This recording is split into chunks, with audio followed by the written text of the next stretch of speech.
Item ಯಾವುದೇ ಇರಲಿ try ಮಾಡಿ ಆಚಿ ಚಿಕನ್ ಮಸಾಲಾ. ಕಾಫಿನಾಡು ಚಿಕ್ಕಮಗಳೂರಿನಲ್ಲಿ ಧಾರಾಕಾರ ಮಳೆಯಾಗಿರುವಂಥದ್ದು. ರಾತ್ರಿ ಸುರಿದ ಬಿರುಗಾಳಿ ಮಳೆಗೆ ಸಾಲು ಸಾಲು ಅವಾಂತರವಾಗಿದೆ. ಪ್ರಮುಖವಾಗಿ ಈ ಬಾರಿ ಬಿರುಗಾಳಿಯೊಂದಿಗೆ ಧಾರಾಕಾರವಾಗಿ ಮಳೆ ಆಗ್ತಾರೆ. ಇದರಿಂದಾಗಿ ಮರಗಳು ಧರಾಶಾಯಿ ಆಗ್ತಾ ಇರುವಂಥದ್ದು ನಾವೀಗ ದೃಶ್ಯದಲ್ಲಿ ನೋಡಬಹುದು. ಇದು ಚಿಕ್ಕಮಗಳೂರು ನಗರದ IB ಮುಂಭಾಗದ ಒಂದು ಸ್ಥಿತಿ. ಪ್ರಮುಖವಾಗಿ ಇಲ್ಲಿ ರಾತ್ರಿ ಸುರಿದಂತಹ ಧಾರಾಕಾರ ಮಳೆಗೆ ಮರ ಬುಡ ಸಮೇತ ಬಿದ್ದಿರುವಂಥದ್ದು. ಇದರಿಂದಾಗಿ ಕ್ಲಬ್ನ ಕಾಂಪೌಂಡ್ ಏನಿದೆ ಅದು ಸಂಪೂರ್ಣವಾಗಿ ಧರಾಶಾಯಿ ಆಗಿರುವಂಥದ್ದು. ಜೊತೆಗೆ 6ಕ್ಕೂ ಅಧಿಕ ವಿದ್ಯುತ್ ಕಂಬಗಳು ಕೂಡ ಸಂಪೂರ್ಣ ಪುಡಿ ಆಗಿರುವಂಥದ್ದು. ಪ್ರಮುಖವಾಗಿ ನಾವಿಲ್ಲಿ ದೃಶ್ಯದಲ್ಲಿ ಇನ್ನೇನು ಕೆಲವೇ ದಿನಗಳಲ್ಲಿ ಮುಂಗಾರು ಮಳೆ ಆರಂಭವಾಗುತ್ತೆ. ಅದರ ಪೂರ್ವದಲ್ಲಿ ಬರ್ತಾ ಇರುವಂತಹ ಮಳೆ ಏನಿದೆ ಅದು ಸಾಕಷ್ಟು ಅವಾಂತರಗಳನ್ನು ಸೃಷ್ಟಿ ಮಾಡ್ತಾ ಇರುವಂಥದ್ದು.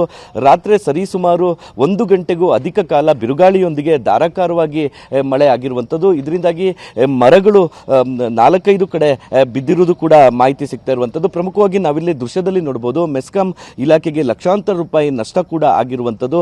ಪ್ರಮುಖವಾಗಿ ಬಿರುಗಾಳಿಯೊಂದಿಗೆ ಸುರಿತಾ ಇರುವಂತಹ ಮಳೆ ಏನಿದೆ ಅದು ಸಾಕಷ್ಟು ಅವಾಂತರಗಳನ್ನು ಸೃಷ್ಟಿ ಮಾಡ್ತಾ ಇರುವಂಥದ್ದು.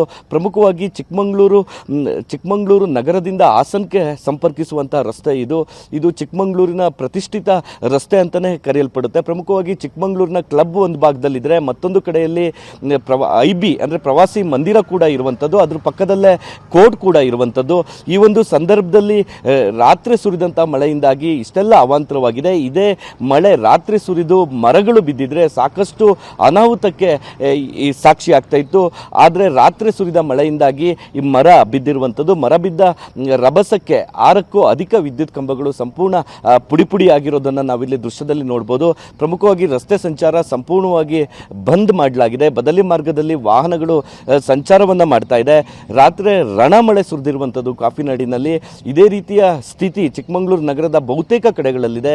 ಚಿಕ್ಕಮಗಳೂರಿನ ಜೂನಿಯರ್ ಕಾಲೇಜ್ ಮುಂಭಾಗ ಕೂಡ ಮರ ಬಿದ್ದಿರುವಂಥದ್ದು. ಅದೇ ರೀತಿ LICಯ ಕಚೇರಿ ಏನಿದೆ ಅದರ ಮುಂಭಾಗವೂ ಕೂಡ 2 ಮರ ಬಿದ್ದಿರುವಂಥದ್ದು.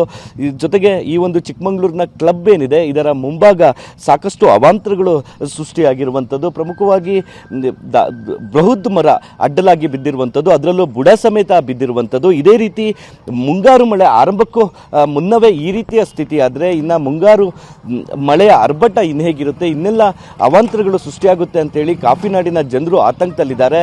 ಇನ್ನಾದರೂ ಚಿಕ್ಕಮಗಳೂರಿನ ಜಿಲ್ಲಾಡಳಿತ ಎಚ್ಚೆತ್ತುಕೊಂಡು ಕೆಲವು ಬೀಳುವ ಸ್ಥಿತಿಯಲ್ಲಿರುವಂತಹ ಮರಗಳನ್ನು ತೆರವು ಮಾಡಬೇಕಾಗಿದೆ. ಕ್ಯಾಮ್ರಾ ಪರ್ಸನ್ ಹರೀಶ್ ಜೊತೆ ಅಶ್ವಿತ್ ಮಾವಿನಗುಣಿ, TV9 ಚಿಕ್ಕಮಗಳೂರು. ಸರ್ ರಾತ್ರಿ ಸುಮಾರು ಒಂದು 12-12:30 ಅನಿಸುತ್ತೆ ಸರ್. ಭಯಂಕರ ಗಾಳಿ, ಸಿಕ್ಕಾಪಟ್ಟೆ ಗಾಳಿ. ಅಂದರೆ ಸರ್ ಈ ಮರ ಇದೆಯಲ್ಲ ಸರ್, ಈ ಮರ ಸರ್ ಇಲ್ಲಿ ನೋಡಿ, ಈ ಮರ ಇದೆ ಸರ್, ಈ ಮರ ಗಾಡಿ ಮೇಲೆ ಬಂದು ಬೀಳೋದು ಸರ್. ಇದು ಹೆಂಗೋ ಸದ್ಯಕ್ಕೆ ರೋಡಿಗೆ ಬಿತ್ತು ಸರ್. ನಾವೆಲ್ಲ ಗಾಡಿ ಇಲ್ಲೇ ನಿಲ್ಸಿದ್ವಿ, ಒಳಗಡೆ ಪಾರ್ಕಿಂಗ್ ಮಾಡಿದ್ವಿ. ಆಮೇಲೆ ತುಂಬ ಮಳೆ ಸರ್, ಹಗ್ಲತ್ತೇನಾದ್ರು ಆಗಿರ್ತಿದೆ ಸರ್, ಭಾಳ ಕಷ್ಟ ಇತ್ತು. ರಾತ್ರಿ ಆಗಿದ್ದಕ್ಕೆ ಬಚಾವು, ಎಲ್ಲರಿಗೆ ವೆಹಿಕಲ್ ಮೇಲೆ ಬೀಳ್ತಿದ್ರೆ ತುಂಬ ಕಷ್ಟ ಇತ್ತು. ಬಟ್ ನಮ್ಮ ಪುಣ್ಯ ಚೆನ್ನಾಗೈತೆ, ನಮ್ಮ ಗಾಡಿ ಮೇಲೆ ಬೀಳಬೇಕಿತ್ತು, ಬಟ್ ರೋಡ್ ಮೇಲೆ ಬಿದ್ದೈತೆ ಅಷ್ಟೇ ಸರ್. ತುಂಬ ಮಳೆ ಅಂದರೆ ತುಂಬ ಮಳೆ ಸರ್, ಗಾಳಿನೂ ಇತ್ತು ಸರ್, ಸಿಕ್ಕಾಪಟ್ಟೆ ಗಾಳಿ ಸರ್.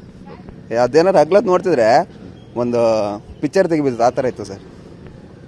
ಹೌದು ಸರ್. ಏನೆಲ್ಲ ಸಮಸ್ಯೆ, ಏನೆಲ್ಲ ಹೋಗಿದೆ ಸರ್? ಈಗ ಸುಮಾರು ಒಂದು 10-15 ಕಂಬ, ಲೈಟ್ ಕಂಬ ಹೋಗ್ಯಾವೆ. ಸುಮಾರು ಒಂದು KBRಗೆ ಒಂದು 3-4 ಲಕ್ಷ ರೂಪಾಯಿ ಇದಾಗಿದೆ ಸರ್.